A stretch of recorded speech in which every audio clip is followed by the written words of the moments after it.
Salut, c'est Trado. Alors une fois n'est pas coutume, j'aimerais commencer cette vidéo du CAC 40 avec l'offre proposée par un de mes trois partenaires historiques que vous connaissez bien. C'est l'offre docoffre.com qui présente son offre de Noël. Je vous en parle parce que cela pourrait vous intéresser. Donc vous trouverez le lien pour vous connecter juste en dessous de la vidéo si vous êtes sur YouTube ou sur la bannière si vous êtes directement sur mon blog. Donc au coffre.com. Vous arrivez sur cette page, donc vous avez la possibilité de cliquer et vous arrivez sur les offres de Noël qui pourraient vous intéresser, que vous vouliez vous gâter vous-même pour Noël, puisque vous savez que je suis un grand fan de l'or et de l'argent pour long terme, mais également pourquoi pas pour un bijou. Regardez, il y a toutes les possibilités, ou alors des packs comme les packs Napoléon que tout le monde connaît, le Napoléon sans doute la pièce la plus connue des Français, et puis des Vera Valor, des lingotins par lot de 5. Bref, ça pourrait vous intéresser. Je vous rappelle que au coffre également rachète votre or, et si vous êtes intéressé, autant passer par le leader français.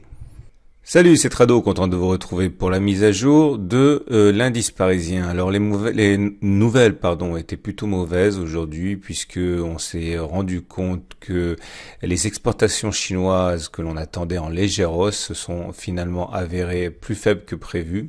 Cela montre les dégâts de la guerre commerciale, et cela a inquiété les opérateurs qui finalement ont un petit peu jeté l'éponge provisoirement avec une baisse de 0,59%.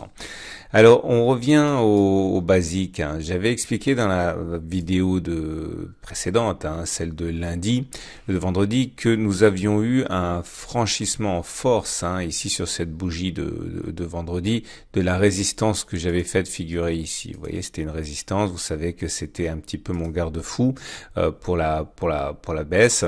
Et le franchissement de cette résistance, de fort belle manière, était dû aux statistiques américaines excellentes sur l'emploi. Et je disais dans la précédente analyse que de deux choses l'une, soit effectivement c'est un signe de force et il fallait s'attendre à ce qu'on aille chercher la résistance journalière des 5936, 5967, soit il s'agissait d'une fausse cassure, due notamment au rachat de positions vendeuses de ceux qui avaient positionné leur stop loss bien au-dessus de la résistance, et cela allait être appelé à être corrigé très rapidement, sans doute dès lundi.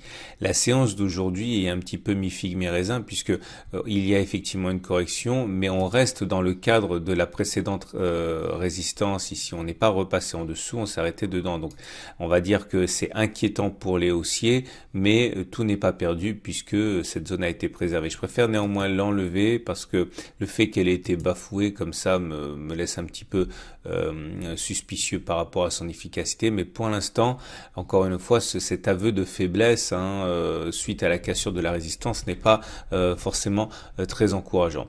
On remarquera également que le chandelier du jour est un chandelier lui aussi plutôt inquiétant, puisqu'il s'agit d'un harami baissier. Vous voyez, vous avez un corps rouge ici qui est complètement avalé par le corps vert précédent.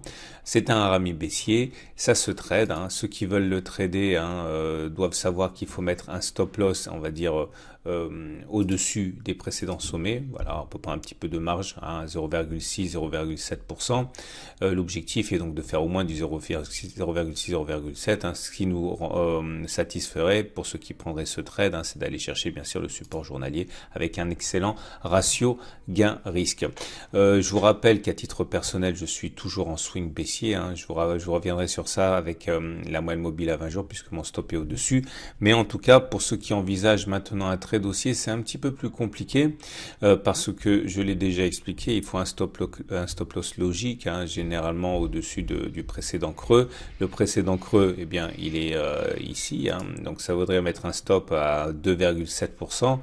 Avec un objectif assez limité, puisqu'il faut jamais préjuger de la capacité à casser une résistance. C'est un objectif à 1,6, 1,7, enfin 2. Bon, le compte n'y est pas, donc c'est difficile de rentrer haussier. J'ai déjà expliqué à moult reprises que ceux qui ont acheté ont acheté dans cette zone-là.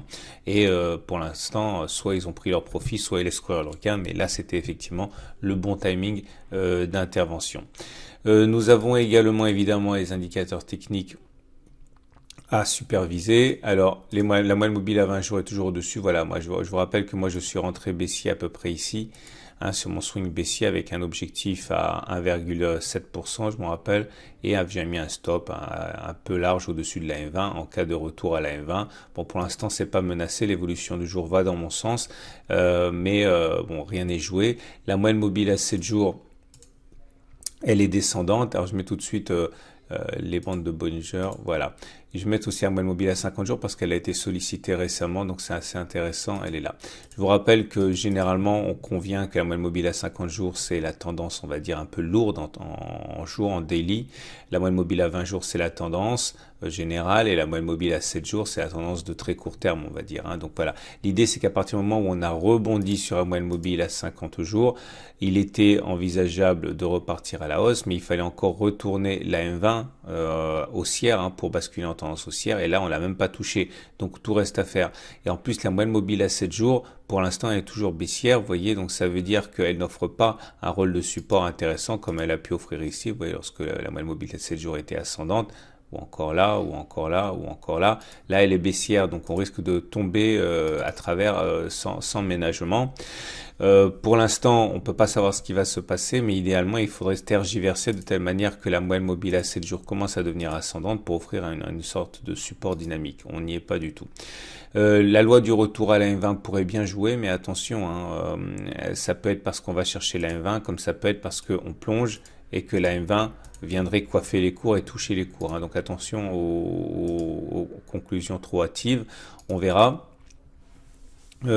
Pour la suite, les indicateurs techniques, eh bien, ces indicateurs techniques sont plutôt pas mal, mais également inquiétants. Je vais vous expliquer pourquoi. Parce que on a vu, hein, les signaux haussiers délivrés par les indicateurs techniques rapides ont été clairs, hein. Ça a été sur la séance de vendredi, hein, avec le MACD qui a croisé son signal, avec le stochastique qui a croisé son signal, et avec le CCI qui est sorti de sa zone de survente. Donc ça, c'était bien. Et dans la foulée, le RSI était passé au-dessus de 50. Donc c'était bien aussi. Malheureusement, la contagion n'a pas été complète puisque le momentum restait en dessous de 0 et que le MACD restait en dessous de son signal. Maintenant, le problème, c'est que sous la baisse du jour, eh bien, on s'est retrouvé avec une situation où le RSI repasse en dessous de 50, donc il invalide son signal de vendredi. Il ne faudrait pas pour que les indicateurs techniques rapides basculent baissier avec un MACD qui repasserait sous son signal, un stochastique qui repasserait en dessous du sien, et également un CCI qui passerait en zone de survente, parce que là on serait en situation difficile alors que les indicateurs lents ne sont pas en tendance haussière, qui sont encore baissiers. Là ça risquerait de donner une impulsion baissière. Et je vous ai expliqué qu'une des raisons pour lesquelles j'étais rentré en swing baissier, c'est qu'on n'avait pas de divergence haussière sur les indicateurs techniques, et généralement lorsqu'on a des baisses assez féroces, eh bien il faut avoir il est préférable d'avoir une divergence haussière pour écarter finalement, hein, le scénario d'une nouvelle attaque. Et là c'est pas du tout le cas, et c'est ça qui m'inquiète un petit peu pour la hausse. Mais attention, hein, je suis pas en train de dire qu'on est parti pour visiter les abysses, hein. Je fais du court terme sur l'unité de temps daily. Je termine avec l'Ichimoku comme d'habitude, avec eh bien un message qui est complètement en phase, hein, puisque au niveau de l'Ichimoku, on a une tendance lourde qui est donnée par le nuage, qui est toujours haussière, hein. Vous voyez, le nuage, il est bleu, il est gras, il est montant. Par contre, la tendance de très court terme donnée par la Tenkan et celle donnée par la Kijun est un peu plus complexe, puisque comme vous savez, voilà, pour être en tendance haussière, il faut que les courbes soient orientées et qu'on soit au-dessus, hein. Donc là, on est bien au-dessus de la Tenkan, on est bien au-dessus de la Kijun, mais les mêmes Tenkan et Kijun ne sont pas haussières comme elles ont pu l'être pendant cette phase-là. Vous voyez, avec les deux courbes qui montaient. Autrement dit, la tendance de court terme et la tendance générale, on va dire, sont véritablement cassées, hein. Pas baissières, mais cassées. Donc il faudrait vraiment que ces deux courbes commencent à monter et qu'on soit toujours au-dessus pour espérer aller chercher les plus hauts et voir les dépasser. Voilà, je vous souhaite une excellente journée. Je vous rappelle que si vous voulez visiter l'offre, hein, de mon partenaire au coffre.com, eh bien vous avez le lien en dessous de la vidéo. Ça sera parfait pour vos cadeaux de Noël, pour vous-même ou pour vos proches. Voilà. À demain pour la mise à jour.